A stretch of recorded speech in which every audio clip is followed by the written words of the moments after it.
So today's எம்சிக்யூவில் human anatomy and ஃபிசியாலஜியில் questions பார்க்க போகிறோம்.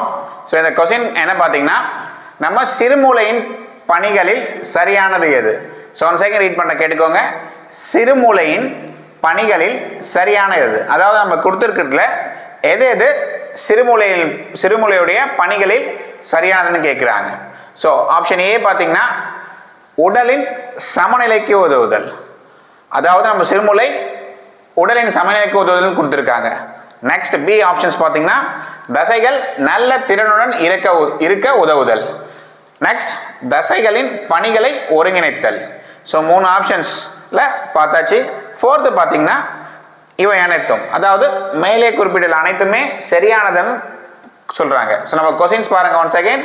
சிறுமூளையின் பணிகளில் சரியானது எது? ஸோ நமக்கு தெரியும் உடலின் சமநிலைக்கு கண்டிப்பாக இது உதவுது. நெக்ஸ்ட் பார்த்தீங்கன்னா தசைகள் நல்ல திறனுடன் இருக்கவும் உதவுது. நெக்ஸ்ட் தசைகளின் பணிகளை செய்யும், அதை ஒருங்கிணைக்கும் உதவுது. அதாவது தசைகளின் பணிகளை ஒருங்கிணைத்தல். ஸோ ஆப்ஷன்ஸ் வந்து இதில் கொடுத்துருக்கு எல்லாமே கிடையாது. அகைன் நீங்கள் ஃபோர்த்தும் செக் பண்ணணும். செக் பண்ணும் போது நம்மளுக்கு அது என்ன கொடுத்துருக்காங்க தப்பா தெரியும். இது 3மே கரெக்ட்னு சொல்றாங்க. ஸோ இவை அனைத்தும் கரெக்ட்னு சொல்றாங்க. ஸோ ஆப்ஷன் இங்கே நம்மளுக்கு கரெக்டான ஆன்சர் பார்த்தீங்கன்னா இவை அனைத்தும்.